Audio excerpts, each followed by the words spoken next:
Bonjour à tous et bienvenue dans cette nouvelle vidéo, je suis super content de vous retrouver. Comme vous avez pu le voir dans le titre, on se retrouve aujourd'hui pour faire un petit bilan concernant les performances que j'ai pu réaliser sur le mois de décembre. Je sais que c'est un concept qui vous plaît beaucoup, donc j'ai décidé de vous faire une vidéo complète donc concernant les opportunités que j'ai pu saisir. Alors si vous faites partie de mon école de trading, vous êtes déjà au courant des résultats, mais si vous me suivez que sur YouTube, ce sera l'occasion pour vous de voir un petit peu ce que ça a donné durant le mois de décembre. D'ailleurs pour toutes les personnes qui veulent intégrer mon école, donc sachez que c'est une école en ligne dans laquelle je vous accompagne sur les marchés, je vous donne ma stratégie, mon plan de trading, donc c'est vraiment quelque chose de complet. Donc si ça vous intéresse, n'hésitez pas à consulter le premier lien en bas de cette vidéo. Donc pour cette occasion, j'ai tout simplement fait une formation donc totalement gratuite de 5 heures dans laquelle je vous donne énormément d'informations et ça vous donnera également donc un aperçu du contenu que vous pouvez retrouver au sein de mon école. Donc pour toutes les personnes qui sont intéressées, n'hésitez pas. Alors maintenant en ce qui concerne donc le mois de décembre, je vais vous mettre un petit screen du coup à l'écran et comme ça on va voir tout ça ensemble. Donc j'ai pu prendre 8 positions sur le mois de décembre. Donc pour les personnes qui ne savent pas, je suis en scalping et je trade que l'euro USD et le GBP USD. Donc je trade essentiellement le matin. Donc j'ai pris 8 positions, j'ai fait 6 achats et 2 ventes. J'ai eu 4 gains, 4 BE. J'ai eu donc une performance de 9,25 R et donc j'ai un win rate de 100% puisque je n'ai eu aucune perte. Donc c'est vraiment des positions que je partage à chaque fois au sein de mon école.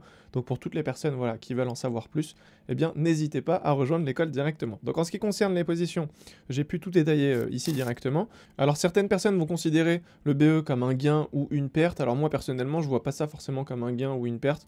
Donc je laisse à chaque fois du coup 0 R et du coup ça n'impacte pas mon win rate. Mais en tout cas voilà, chacun fait le calcul à sa manière. Et après en ce qui concerne ma performance, comme vous le savez, moi je me fixe 10% à donc réaliser sur le mois. Malheureusement sur le mois de décembre, j'ai pas réussi à atteindre mon objectif. J'ai donc terminé à 9,25 R. Donc je vous avoue que je suis un petit peu déçu, mais bon c'est comme ça, c'est le mois de décembre. Donc j'ai tradé du 1er décembre au 20 décembre et j'ai donc tout simplement tradé entre l'euro et le GBP.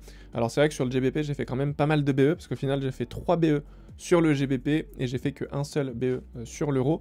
Donc voilà, si je devais faire une préférence, honnêtement je préfère trader donc sur l'euro USD. Mais après c'est vraiment quelque chose qui est personnel. Donc ce qu'on va faire, c'est qu'on va tout de suite passer sur les graphiques et je vais vous montrer donc en détail du coup ces positions. Donc voilà, là on se retrouve directement sur l'euro USD. Donc je vais peut-être commencer avec la première position que j'ai pu prendre, ou je vais peut-être commencer avec la dernière. En réalité ça change pas grand chose. Donc celle-ci, elle a été prise du coup le 13 décembre et j'avais pu prendre donc à peu près 1,8 R. Donc j'utilise le mode replay sur TradingView, je pense que vous connaissez. Ensuite je vais passer en 1 minute et ici donc tout simplement vous pouvez voir ma manip. Donc le prix est revenu dans ma dimen, je pense que vous pouvez le voir juste ici. Et en fait j'ai tout simplement pris ici 1,8 R. Alors pourquoi? Parce que j'ai été très agressif. C'est vrai que pour les personnes qui suivent un petit peu la chaîne, vous êtes au courant que voilà, je suis quand même assez conservateur de nature. Mais c'est vrai que là, en fait, au vu de toute l'imbalance qui était laissée en fait en dessous de cette dimen, c'était quand même assez dangereux. Donc forcément, j'ai dû adapter un petit peu mon management. Donc j'avais tout simplement ma manip qui était là. Je vais pas rentrer dans les détails, sinon ça va être super long. Mais en tout cas, voilà, j'avais la manip qui était là, donc c'était une AQ. J'ai pris donc position sur le boss. Le prix est quand même bien descendu. J'étais en drawdown pendant un petit moment.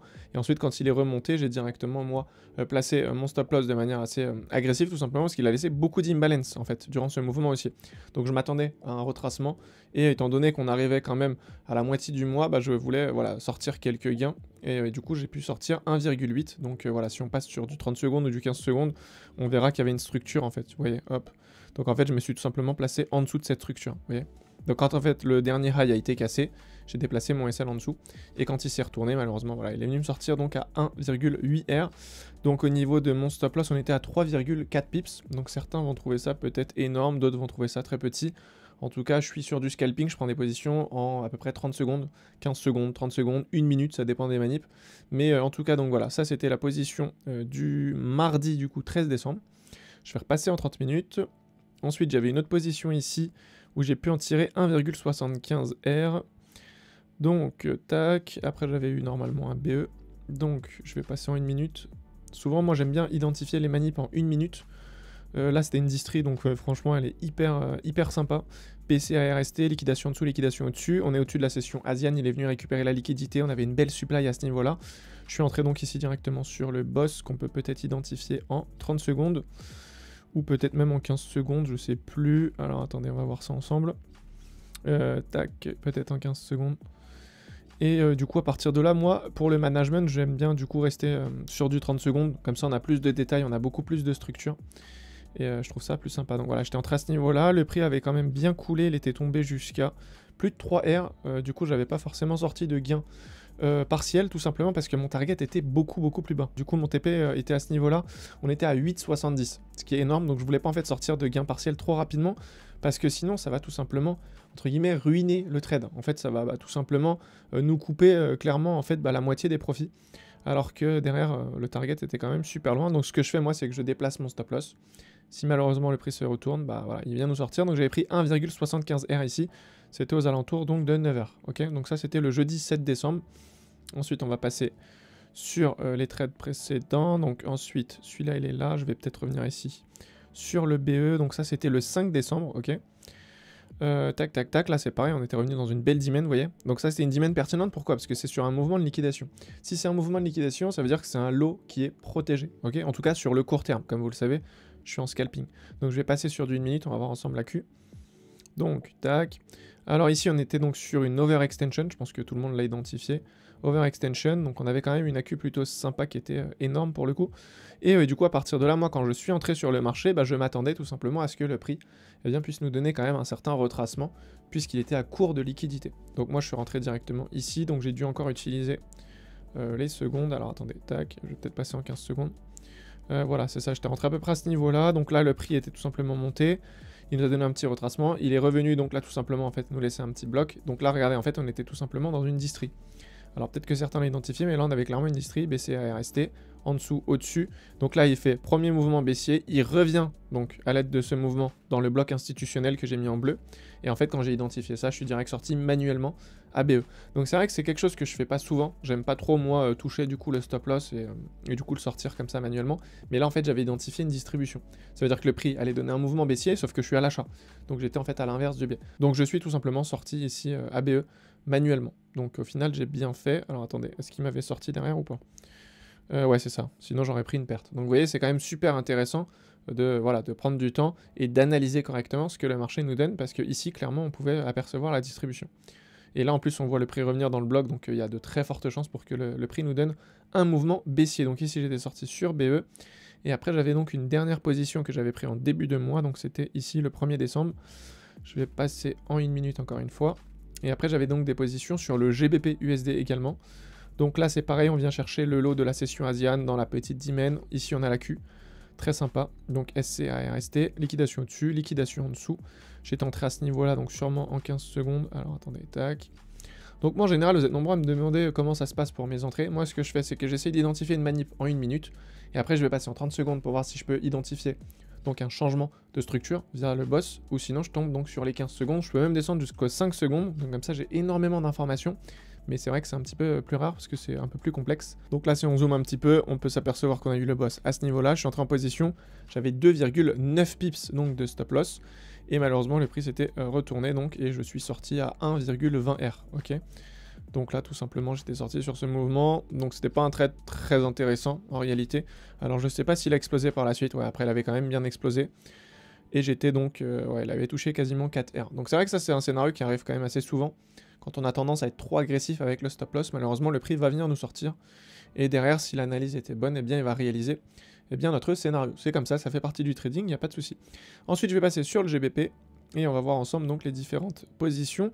Donc j'avais terminé ici avec 4,5 R. Cette position était vraiment pertinente. Donc on va passer en 1 minute. Tac. Alors pour le coup j'avais un stop loss qui était assez petit il me semble, j'étais à 2,2 pips, donc pour le GBP c'est quand même excellent. Donc on avait quand même une belle création, donc j'étais ici pareil dans une AQ SCARST, liquidation au-dessus, il vient nous créer un EQL, il vient créer un EQH, mouvement de liquidation à ce niveau-là, je suis rentré donc sur un boss, ça devait être sûrement en 15 secondes, alors attendez on va voir ça ensemble. 15 secondes, voilà c'est ça. Donc à ce niveau-là je suis rentré directement. Et à partir de là j'ai réussi donc tout simplement à sortir mes profits assez rapidement, puisque j'avais target le haut en fait de l'imbalance. Donc pourquoi? Tout simplement parce que s'il vient récupérer le QH au-dessus, c'est de la liquidité qui est à l'inverse du biais donc, dans lequel je suis. Parce que ici il va récupérer de la liquidité vendeuse, sauf que moi je suis à l'achat. De ce fait j'ai été très agressif et j'ai surtout donc sorti pas mal de profits, parce qu'on était quand même le 20 décembre et j'étais à peine à la moitié de mon objectif. Comme vous le savez, je me fixe donc 10 R, donc forcément je me devais quand même d'être agressif. Donc j'ai sorti 4,5, c'est une position qui était très rapide. Donc elle a duré, je dirais à peu près peut-être 15 minutes. 13h01, elle se termine à 7. crois en réalité ça a duré 8 minutes. Enfin peut-être ouais, un petit peu plus, on va dire 10 minutes. Mais pour prendre 4,5 R, c'était quand même hyper intéressant. Et ensuite, après, j'avais que des BE normalement sur le GBP. Donc j'avais vendu le marché ici dans une supply qui malheureusement s'est fait casser. Donc on va revenir dessus rapidement. Donc là, pareil, j'avais une manip qui était quand même assez sympa. PC, AR, ST. Ici, il est venu faire un EQL. Hyper pertinent. Mouvement de liquidation. J'étais entré en position sur les 15 secondes comme d'hab. Et là, il nous a donné un premier mouvement baissier. Il avait quasiment touché de R. Et malheureusement, il s'est retourné. Et du coup, bah, moi, je me suis fait sortir. Donc voilà. En fait, ici, j'avais tout simplement ma TR, donc sur le QL. Quand il l'a cassé, j'ai tout simplement déplacé mon stop loss ABE. Et j'ai bien fait parce que sinon, j'aurais pris une perte, malheureusement. Donc voilà, la supply était à ce niveau-là. Tout le reste a été mitigated. Ici, on avait quand même un mouvement de liquidation. Donc pour moi, c'était un high protégé à court terme. Ok, donc ça, c'était la deuxième position. Et après, il me reste 2 BE, donc à ce niveau-là. Je vais repasser en 1 minute. Tac. Alors c'est vrai que ça, je suis pas trop fan en général. Quand j'identifie une manip et que je prends un BE, derrière souvent, voilà, j'ai tendance un petit peu à être assez réticent donc pour reprendre position.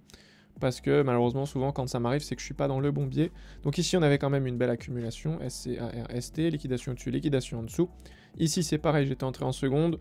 Donc le trade était quand même bien parti, à peu près 2,80 R de toucher. Mais malheureusement, il n'avait pas pris ma tier. Donc ma tier, elle est à ce niveau-là. Ok, tac. Donc en fait, si la tier n'est pas touchée, moi, souvent, je déplace pas forcément le stop loss ABE directement. Après, ça dépend du scénario. Ce qu'il faut savoir, c'est que vraiment, là, c'est un peu du cas par cas. Quand il y a, par exemple, des zones d'imbalance en dessous d'une demand, bah forcément, il faut être un peu plus agressif. Et du coup, malheureusement, il est venu me sortir ABE. Et du coup, bah, j'ai pas pris grand-chose ici. Et après, donc, j'ai attendu mouvement de liquidation, parce que je me suis dit, c'était peut-être une création de liquidité ici. On pouvait reprendre un petit peu de recul et identifier une accumulation. Donc j'ai revu ici mouvement de liquidation via ce fort mouvement impulsif.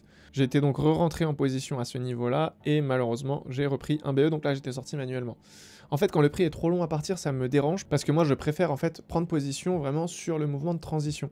Donc en fait, c'est entre le retracement et la continuation. Donc en fait, quand je prends position, le prix doit exploser. Si ça n'explose pas, c'est que malheureusement, je ne suis pas dans le bon biais. Ok, c'est que tout simplement, il est en train de continuer sa création de liquidité. Et là, honnêtement, ça sent pas très bon. Donc voilà, j'essaie d'être vigilant à ce niveau-là et de sortir manuellement quand ça arrive. Et je pense que j'ai pu faire le tour donc de toutes ces positions. Donc j'en avais pris 8.